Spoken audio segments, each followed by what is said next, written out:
Hi, everyone, and welcome to another edition of Coffee and Conversation right here on Yachting International Radio. My name is Ria. I am your host, and I am joined by Tristan, super yacht captain. How are you? Very good morning, Ria. I'm very well, thank you. And yourself?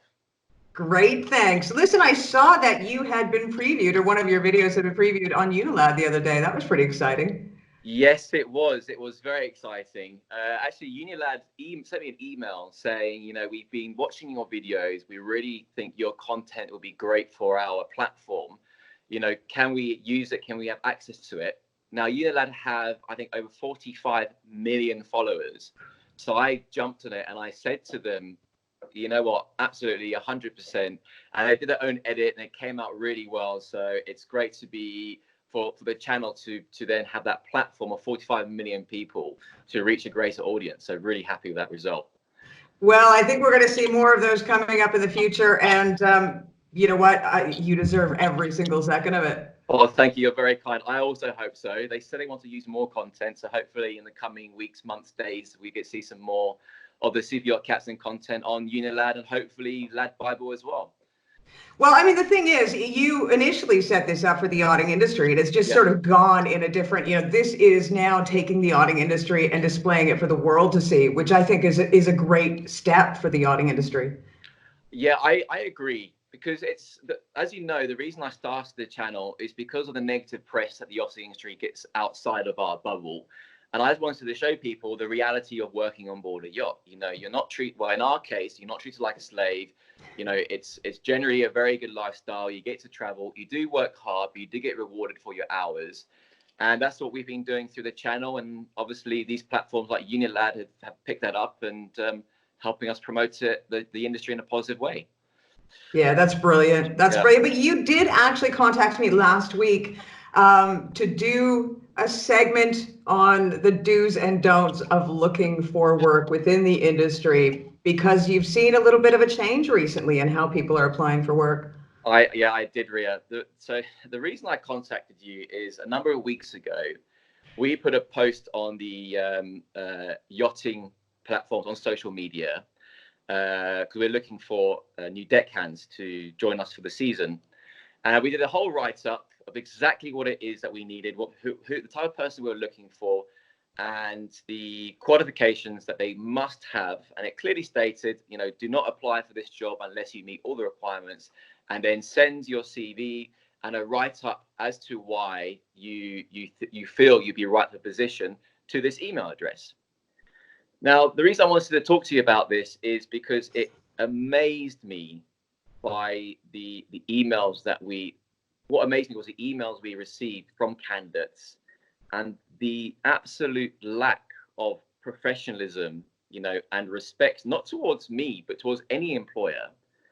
And I wanted to talk to you, I wanted to give a bit of guidance to, your listeners and to your viewers of what the do's and don'ts, because I feel there's clearly a lack of understanding within people joining the industry of how to approach, when looking for a new job.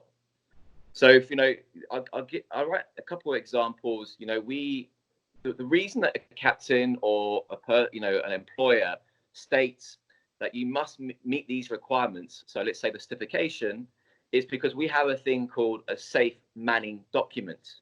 Okay, this is issued by the flag states of the vessel.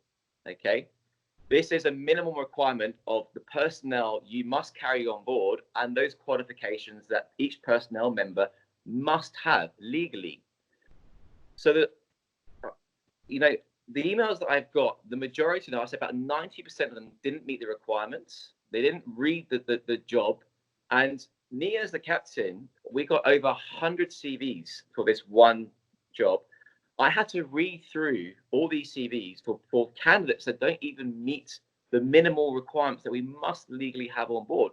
So by them sending me their CV, they're wasting my time and giving me or automatically a bad impression of them because they're showing a lack of care and and a lack of professionalism. Yeah. Well, and I mean, realistically, when you're working on a yacht, you have to be very meticulous about many things. And if you can't even read the bold print, there's no way you're going to get a job on a yacht. Well, absolutely, absolutely. And not lack of reading, it's a lot of emails that we got is people would just in the subject would just say forwarded, and then they'll just say in the email, please find attached, and just their CV. And the moment I get those emails, I delete them. And I'm sure the majority of captains within the industry or employers within the industry would agree. There's no covering letter. There was no proper subject. The subject should be, for example, in our position, deckhand position for motor yacht AWOL. And they should say, dear sir, dear madam, dear captain. Don't address a person by their first name, because again, it just shows it's not, I always say to my crew, they always call me by my first name, but it's a first impression. Okay. Yeah.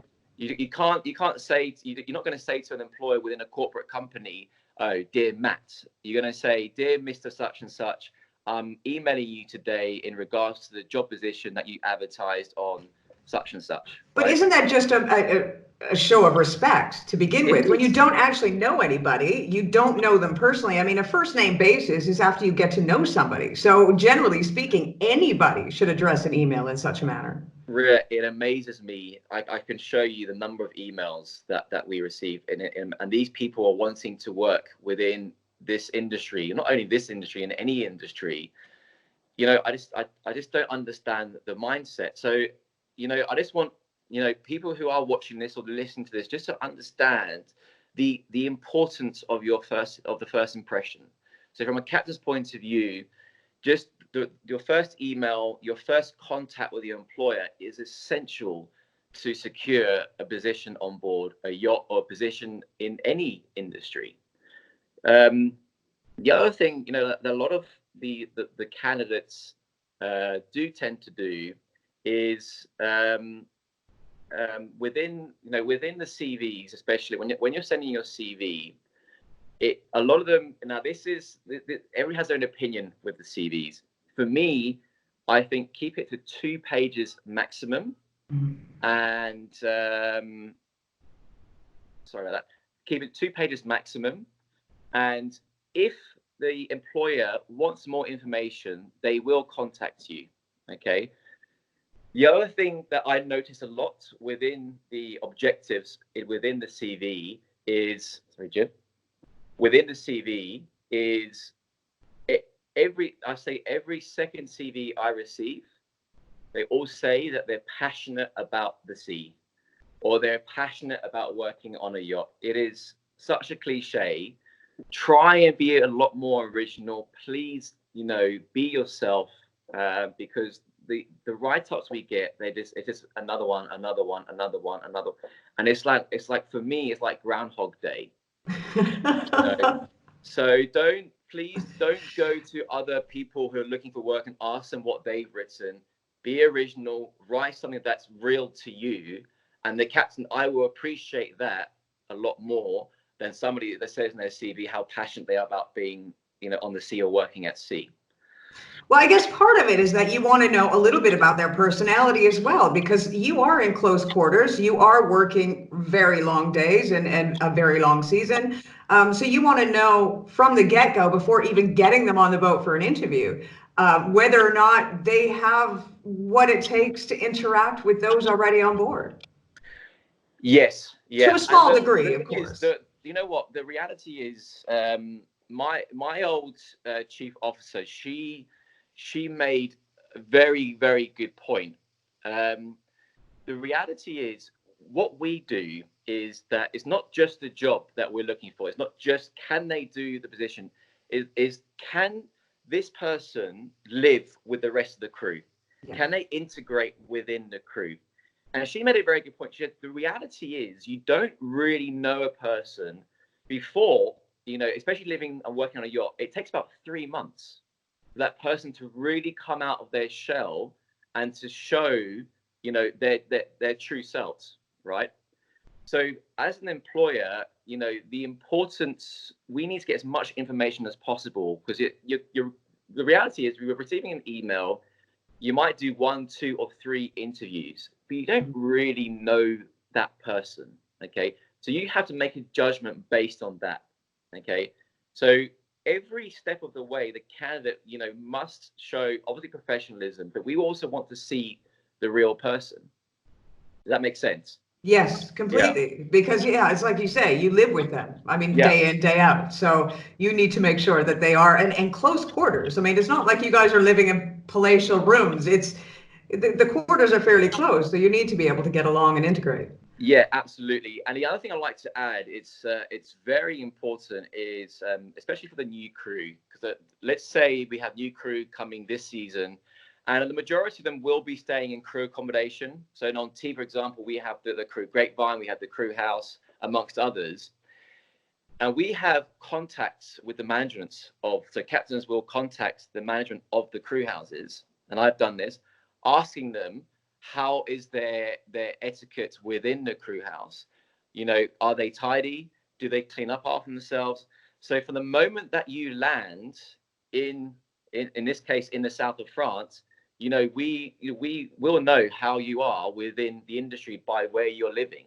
So make sure every morning you're making your bed. If you're going to make some food, you clean, you wash your plates up, you put it away, you keep your clothes all tidy, you iron, you do all your laundry. It starts from the moment that you land. So just make sure that that you're doing all those things, and please don't be in the pub every night. That's what I was going to ask you. Do you actually look at their Facebook accounts or to see if they're posting constantly party pictures and stupid things that they've done and that sort of thing? Is that a reflection?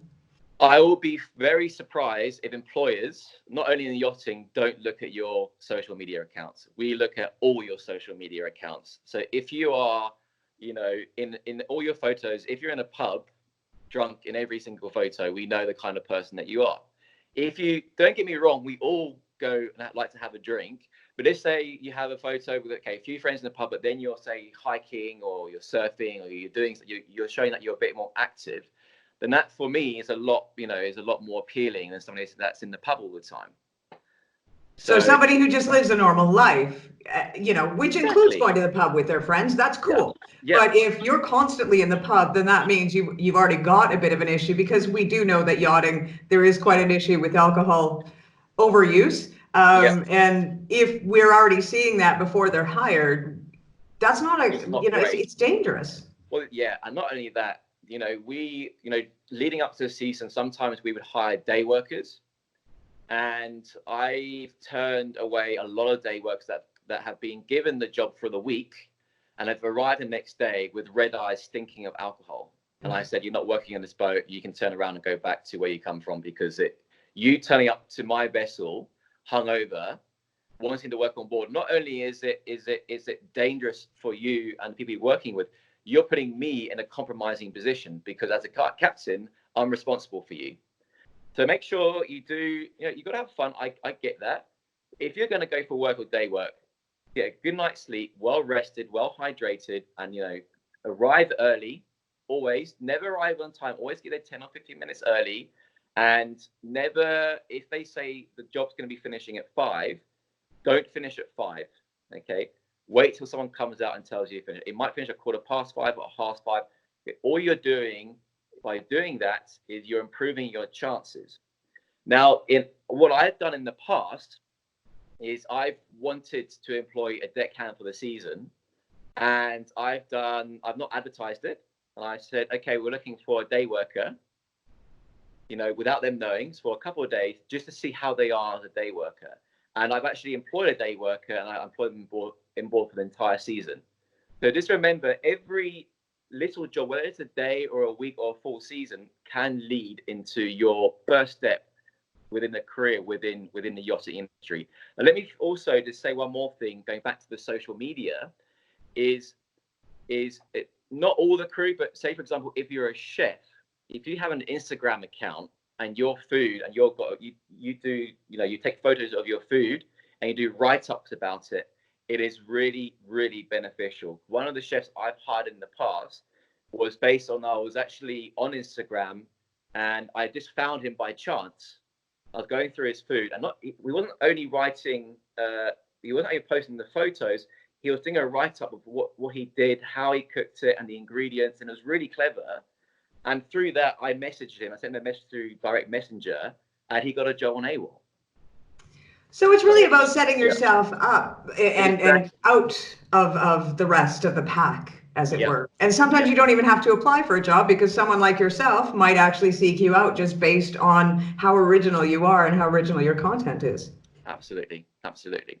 And the other thing, you know, because now social media is kind of, you know, taken over the world, we get a lot of, you know, applicants, you know, asking for work through social media, direct messaging, and, you know, Facebook Messenger and all these other platforms. And the number of times where I've got a message and the person has said, "Hey, mate," right? Honestly, it is unbelievable. "Hey, mate, looking for a job. I saw you on YouTube. You got a job for me?" type thing. I just can't believe it. Oh, you want me to give you a job? Look, I have your WhatsApp, and I always address you, "Hi, Tristan, how are you?" Yeah, well, it's different for us, you know. Yeah, but I don't even call you mate. Yeah. So another thing, which is I think also a very good idea, which I think it's a good idea. It's not my idea. I actually saw a dog walker doing it. Is, you know, the majority of dog walkers have their CVs and they go around handing their CV, which is great. But, you know, at the end of the day, when you've done your dog walking, you take your bag back to your apartment and you might go and socialize. You might go to the beach. You never know when you're going to meet somebody who might be looking for for a deckhand or a stewardess or whatever it is business cards. Just with your name, with your qualifications and your contact details, and just have it in your pocket at all times. So a lot of people don't do that. So that was a good idea that we saw from a dog walker, which I think is a very good idea as well. Do you think that this latest have you noticed a difference from when you first became captain of AWOL, or first became a captain, to the way that crew are applying nowadays? I have, and I'm actually quite surprised that, you know, I think like the schools that are doing the basic safety training, you know, like the SCCW 2010 basic safety training, maybe they should implement something, maybe an hour or just half an hour, just to say, you know, this is going to be your first qualification. You're going to be, after this, more than likely, you're going to be looking for work. Maybe they should be spending half an hour just addressing these things. But in answer to your question, absolutely, 100%. There's definitely been a change over the years towards people's approach towards a potential opening on board a yacht. And I'm sure it's happening in other industries as well. Well, and as far as the CV goes, I mean, you know, there is a bunch of recruiters that say they like professional CVs that somebody else has prepared, or they, you know, another sort of 50% prefer CVs that people have prepared themselves because it shows more their personality and originality. What do you prefer? I prefer that people know what they're writing on their CV. Yeah. Every new crew member coming in, on their CVs, they say they are STCW qualified. I guarantee you the majority of them don't even know what STCW stands for. And it stands for Standards of Training, Certification and Watchkeeping. All certificates are STCW. So when they write in their CV, I'm STCW qualified, what does that mean? You need to write, I'm STCW Basic Safety Training qualified, or STCW Advanced Training qualified, whatever it might be. So know what you're writing in your CV. You know, a lot of people have the RYA Yacht Master Offshore. What does RYA stand for? If you don't know these things and you're writing them in your CV, how can you expect people like me to employ you if you can't even bother to find out what qualifications you have? Yeah.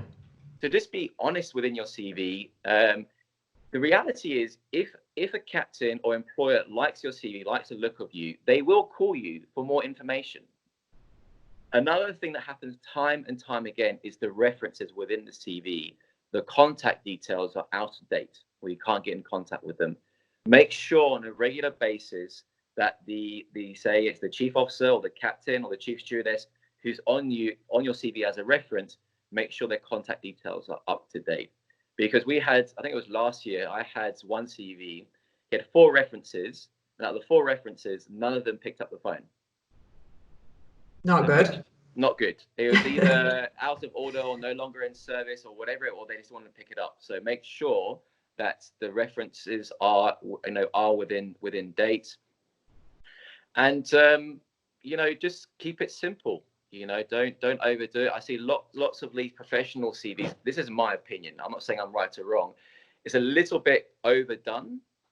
It can be, I like it this simple. I want to see a photo of you. I need to see your information, things like your name. I want to see your date of birth, your contact details, your visa situation, a small write-up about yourself, your qualifications, and your references. That's all I really need to see. Yeah. So that's from a CV point of view, really. For something that is out there as well is dock walking.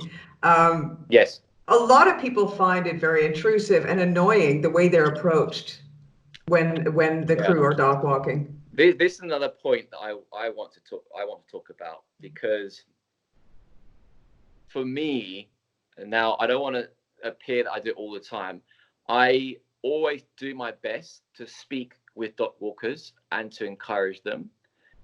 And time again, I understand that people are busy, but time and time again, I've seen crew on other vessels when we've been docked in port really treat dock walkers badly, and the people that tend to treat the dock walkers badly are the ones that have been in the industry for a very short period of time. And they always live in the industry maybe a year. They grow this ego thing. And I think to myself, hold on a second, you were in that person's position this time last year, and that's how you were talking to them. How would you feel if that was you? So I always say, treat everybody equally, treat everybody with respect, and just say to them, if you are really busy, it takes 2 seconds to say, look, I'm really, really sorry, we're really busy. Yeah, that's all you got to say, Yeah. And people, we were all there. We all started from the beginning. We've all been dock walking.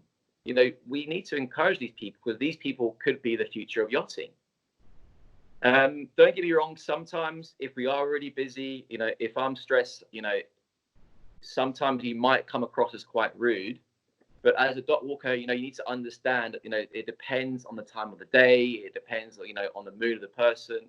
But I always try and do my best and trying to be as pleasant as possible, Well, I suppose the same etiquette applies as does on the CV. You don't sort of rock up as a dock walker and shout to somebody on the yacht, "Yo, mate." Well, this is it. And the other thing, please don't do, that's happened to us a few times, is approach vessels that clearly have guests on board. Yeah. We've had dock walkers actually shout to the owner on board saying, "Is the captain on board?" Wow. And obviously, from that first impression, I got the guy's CV, and the reality is I put it straight into the bin. Yeah. Because it just shows, again, a lack of respect, and it's probably more a lack of understanding, probably. But and the other thing as well is interviews. If you are going for a job interview, again, do turn up early. More than likely, when you come on board, you'll be offered a drink. Always say yes, because what's going to happen, you will be nervous and your mouth will dry up. So always say yes to a drink. And it's okay to be nervous, because if you're nervous, it shows that you care. Yeah. Right?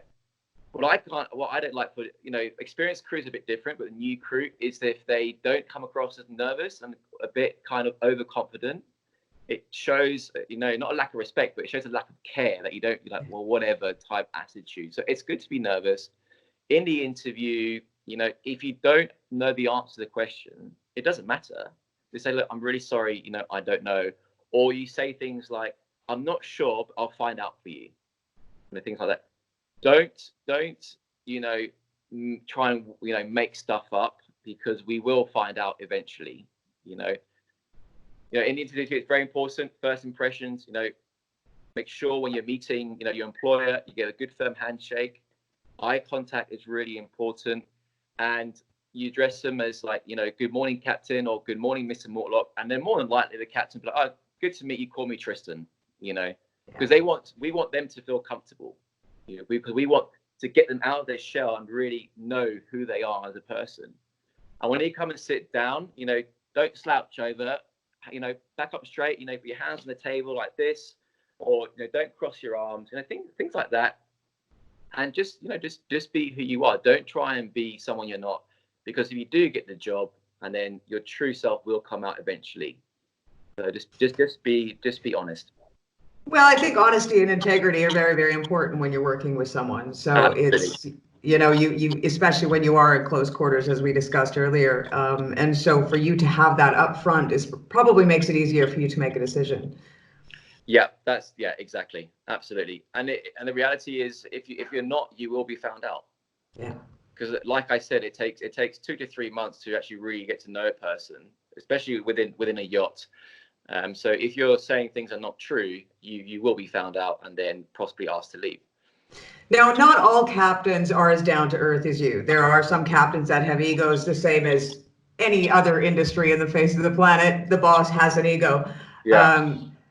But I think just being real, we are all perfect in our imperfections, which is what makes us human. So I think sometimes, yes, we have to follow directions. Yes, we have to be respectful, but also being yourself is really important. Yeah, I agree with you, Rhea. I mean, as you know, I've been working in this industry now almost 2 decades, and I've met captains with egos, and those captains actually tend to be the ones that are the most insecure and worried about their job. So I think, every captain is different. You are going to experience, interviews where, the captain might not be as pleasant as others, shall we say. But, don't take it personally. And, the reality as well with the owners, we're very fortunate is that we have a very understanding, good owner that listens to the crew and listens to the, management and the team, which is great. Not all vessels have that. I get that. But, it's at the end of the day, it's just important that we're all human and we all want to achieve on board. The reality is within the team, we want to achieve the same goal. Yeah. We want to make sure the boat is run to the highest possible standards. We want to make sure the crew are happy. At the end of the day, I know on charter boats, the crew want to get their tips. I get that. That's fine. But also you want to grow in your career. So it's a combination of all these things. Well, and definitely the alcohol situation, because I think people tend to forget that, yes, a yacht is glamorous and beautiful, but there is a safety issue and it can be dangerous. And if you are hungover, as you said, and if you prefer to be partying all the time, that not only causes a danger to yourself, but that causes a danger to every single member of crew that is on board that vessel. Absolutely. And one thing that a lot of people don't realize, especially from a captain's point of view, is being a captain on board, especially a commercial vessel, is probably one of the only jobs in the world that you can be sent to jail for somebody else's mistake. So let's say, for example, if my crew go out partying, right, and I could have sort of gone home and be at home, and they've come back to the vessel drunk and they've fallen off the passenger into water and drowned, I'm responsible for that. So this is why it's so important for me to employ the right team, people that I can trust, that I know aren't gonna. Because at the end of the day, it is one of the captain's job is to cover your backside constantly. You're just constantly covering your backside, and so this is why it's so important to make sure you are hiring the right team. Well, you know what, Tristan, this has been an absolutely amazing and informative interview, because I'm sure there's a ton of crew out there that could really utilize this. As you said, I have seen on social media as well, and I've had inquiries as well. People aren't, right from the beginning of the entire process, they are not doing it correctly. There are those out there that are, and they are getting jobs, but the majority that I see aren't even reading the basic requirements for the job. How can they possibly think they're going to get any further than that? Yeah, absolutely. So I really hope the things that I've said to your listeners, it really gives them an idea of what is expected, and not what is expected. People should actually know this before even applying for a job. And I just don't. I'm amazed by the amount of people that don't. And well, maybe we'll see the sea schools in the future bring that type of training into their facilities, because obviously it's something that is needed. Absolutely. I hope so too. And, again, I don't want the whole thing to seem like it's a downer. There are some great candidates out there. There are some great people out there, but there's one too many people who aren't doing things correctly as they should be done. Well, it really sounds like it. And I don't know whether it's this generation or, whether they're just not being taught correctly. I don't know, but it just comes down to basic integrity and respect, I think. Absolutely, absolutely. And it's a thing that I thought you should learn in school, but obviously I'm wrong. Maybe schooling has changed since I left school. I don't know what it is, but I'm hoping this is a first step into people understanding what it's all about. And it might be a conception that people see this yachting industry and it's like a vacation holiday type thing, but the reality is, as I mentioned on the first show I did with you, is it's actually the opposite. It's becoming more and more professional because of flag requirements, because of maritime requirements and legalities, from a yacht's point of view. But from a lot of candidates, it seems to be going in the opposite direction. So I don't know what to make of it. We'll see. Have you filled the position of deckhand then? We've got a number of candidates that we're speaking to. So we always narrow it down to like 5. And then, so for example, with the deckhand position, it's between the chief officer and I. We'll just start talking to them and interviewing them. And we'll let you know once we've confirmed the candidate. Well, hopefully you don't get inundated with a bunch more CVs at this stage. Oh, they're still coming in. Oh dear. Well, good luck in finding the perfect candidate, and hopefully they last throughout the season, because that's always ideal. You find the one person and they fit in so well that they're just there and they stay. Yeah. And you know what? We'd love to. I know you're going to be heading into a really busy charter season. It's just sort of the beginning, and we're heading into that time of year now in the Mediterranean. Yes. And you know what? When you do come up for air, or you do have time to breathe and you want to share something with our audience, we'd love to have you back, of course, as usual. I would love to do that. Absolutely. There's so many things I can talk to you about. It's an endless list. So you'll be bored of me by the end of it. We could never get bored of Captain Tristan, super yacht captain fame. Thank you so much, Tristan. Thank you very much, Ria. Appreciate it. Thank you, everyone, for tuning in. The do's and don'ts when looking for work on a yacht. Tune in again for another edition of Coffee and Conversation right here on Yachting International Radio.